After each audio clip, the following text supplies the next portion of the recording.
About a year or so ago, I read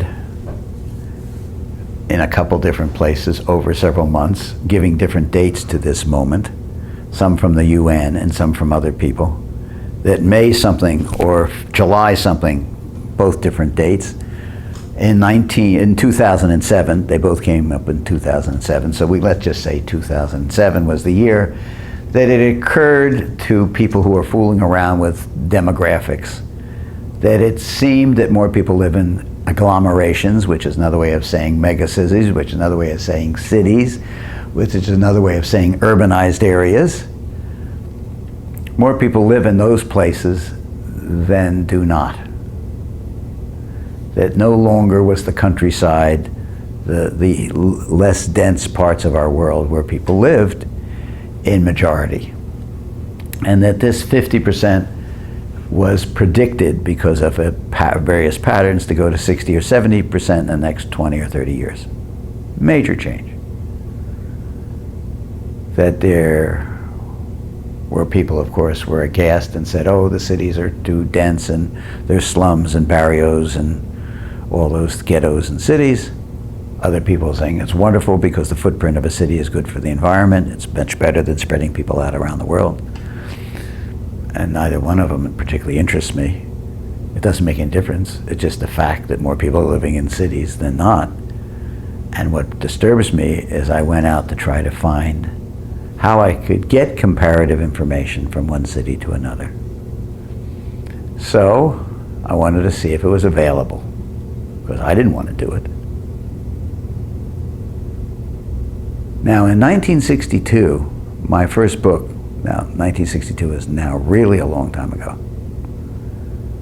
In 1962, I did my first book. I was 26.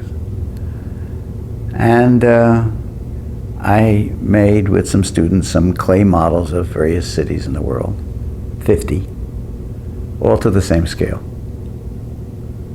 I was trying to teach them a little bit about the world and geography, because this was down south in North Carolina, and there was a certain pride that the students had of never being above the Mason-Dixon line.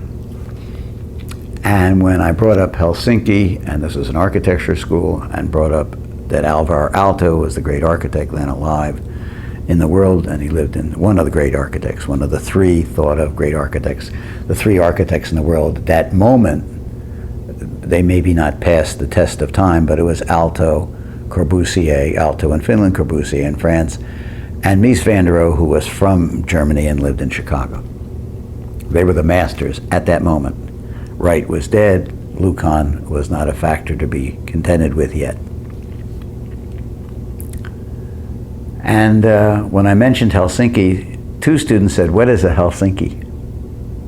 They knew nothing about geography. Nothing in their schooling taught them about geography. And I loved geography. I loved cartography. So I collected some information, and we made clay models, just low plasticine, that kindergarten clay, that off-white kindergarten greenish clay. And we put them on masonite boards, and a big city had 8 boards, and a little city had 1 board. And we made just these gross form models that looked, when we photographed each one, like sand models. I made a sort of halftone pattern, sand-like in it. They look like sand models, like you would do on the beach. Did 25 of the cities, scraped the clay off because I didn't have any money, and used them on the next 25 cities after we photographed them. And photographed them, did a little book with them in there. Printed 1,000 copies. Then, when there was no viral marketing, this little student publication, and not many copies, but they were gone, sold out all around the world. We got letters. It went around the world. It was on the cover of the Norwegian, which is maybe not much, but it was a kind of slick magazine, Norwegian architectural magazine. Architecture d'aujourd'hui, one of the great architectural magazines in the world at that time, used it as a frontispiece. These plates that we printed, which are all big plates, were mounted and put on the walls of the Yale School of Architecture, and there they remained for almost 30 years as a permanent exhibit. And I thought, what the hell is this? There must be 20 other books like this. Nobody had ever done maps of the cities of the world to the same scale. That was in 1962. Well, now it's 2007, and I'm curious, and I think I'm going to go out and see who's done it now and how I can understand Sao Paulo next to Shanghai, next to Chicago, next to New York. Get some city I know and see this next to it. Is Sao Paulo bigger? I'm not saying in population even, just in size. Where do they draw the edge? How do you draw the edge to an agglomeration? Where does the city, the mega city, not at the city line, not at the political city, where does the city stop? Now, why is that important? Well, it's important because if you don't have an area, you can't figure out density.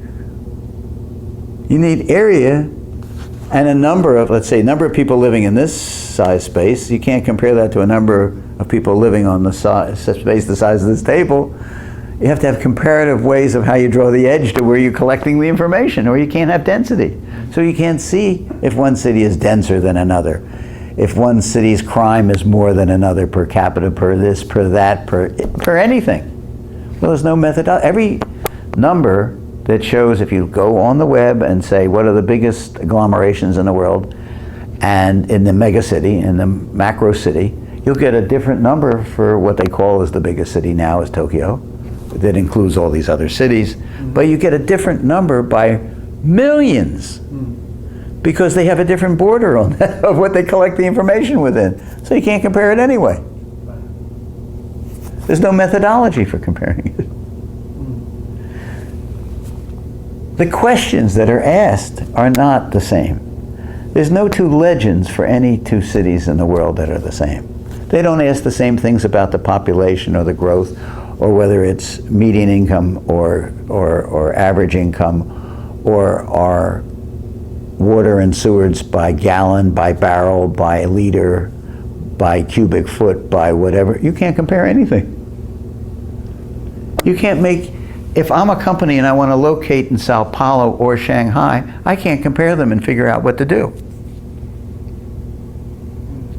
If you do the top cities, top 19 cities in the world, in population, according to what they say, you don't get Paris or London in there.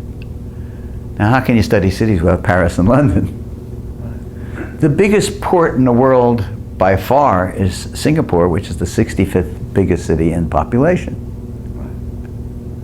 The second biggest port is Hong Kong. The third is probably Rotterdam. And most goods by container, most bulk goods in the world are still shipped by sea.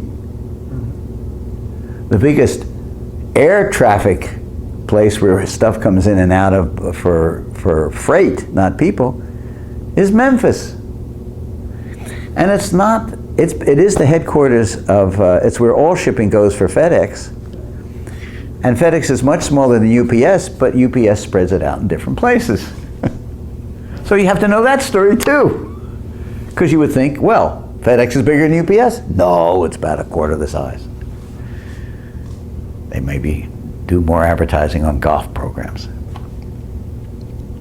Nothing's available. And then some of the information that they say about certain cities is cities where the buildings are this high and spreads over huge areas and are the fastest growing cities in the world, but you can't get information on them to even compare. The CIA doesn't have it, National Geographic doesn't have it. ESRI, E-S-R-I, the largest mapping company in the world, located in Redlands, California with 4,000 employees, doesn't have it. FedEx doesn't have it. Had a conversation with Fred Smith myself, went down to see him about it. Nobody has it. It doesn't exist. Now, wouldn't you think a company that calls itself global would want to have global information that they could understand? Apparently not. Wouldn't you think that any big city in the world would like to understand themselves relative to other cities, big cities in the world, for marketing purposes, or for seeing what works someplace and might work there, because it's in the same climate zone, or the same population, or the same speed of growth, or the same anything? They don't ask. So I said, gee, there's a black hole. The old vacuum, part of the black hole definition. I I think I will try to develop a methodology for looking at 19 cities that will have more than 20 million people in the 21st century. So I came up with this clever idea, because if nothing else, I'm clever. 19, 20, 21. And I put up a little teeny website, 192021.org, and I didn't link it to anything. Not linking it to anything, I got hundreds and hundreds of emails from around the world for volunteers wanting to help me with it. Well, the fact is, I don't need hundreds and hundreds of volunteers to help me. What I need is hundreds and hundreds of millions of dollars to do it. I need money to really make the thing happen. So we've tried to get money, and the recession had the money promised and then unpromised twice now. We're on our third time around, and we're developing a presentation to do it. And we've now configured it. I have two partners. One of the great creative media companies in the world. Most of the ads you see on television are not done by the advertising agencies. They handle it with the clients, they get the clients, but the creative work is done by a creative agency. Mm-hmm. And Radical Media is one of those agencies. If you know the iPod silhouette, and if you know those things, those are all done by my partner. If you know the documentaries, Fog of War, which was on McNamara, they got the Academy Award for that. Mad Men, they did the pilot for that. The Iconoclast, they do that for Sundance. They're an amazing office with offices around the world, and the founder and chairman is a friend of mine, and he and I have an LLC. Me here and him, a 50-50 LLC, and the third partner who we're going to be pulling in is the biggest mapping company in the world, and it's called Esri, E-S-R-I. It's owned by one person, 4,000 employees, and they have an annual meeting where their clients come, and this annual meeting this year, their clients came from around the world to San Diego for a week-long meeting they put on to show what's new in mapping. 14,000 people came. And he's going to be the third member. So I have good friends, even though I just live here. But it shows you that you can just live here. Right. If I have a phone and a fax, and I can send emails. And some people can come and see me in this little room. Right. And just from one of the Fortune 50 companies, a month ago, they sent two senior vice presidents, one from far away, one from Chicago, another just vice president, two advertising types, vice presidents, and my partner came, and we had a day-long meeting on this, because I wasn't going to go to their place, because I don't feel like it. And when you don't have ambition, you don't have to. Now I'm telling you about leadership. Leadership is having an idea. They came here because I had an idea, and I could explain it.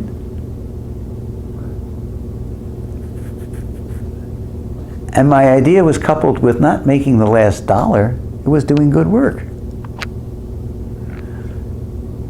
That no matter how much money they gave me, they can't buy me if they want me to do bad work.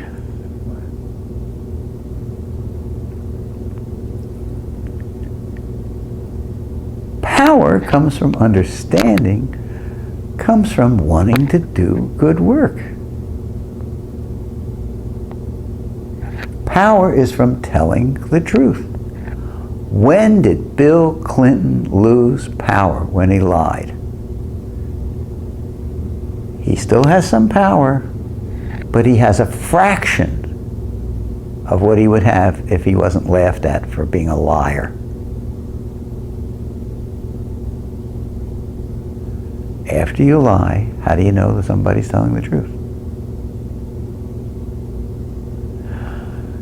You tell the truth, almost all things go away that you did wrong. Because people understand human frailty.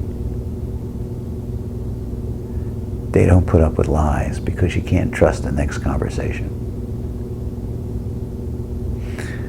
I avoid, in every way I can, ever having a CEO speak at any of my meetings. Why? Because the legal system, because if the SEC demands that a CEO lie in public, because you can't tell the truth publicly about your company. Once you know somebody has to lie, I'm not casting aspersions on the CEO, but once you have to lie, then you know you can't ask him a question. And a politician doesn't have to lie, but feels absolutely he or she has to, because they serve too many masters. And to make one happy, they make the other one unhappy. So they have to tell a vagary in the middle. And by definition, the higher you go, the more of a sociopath you have to be.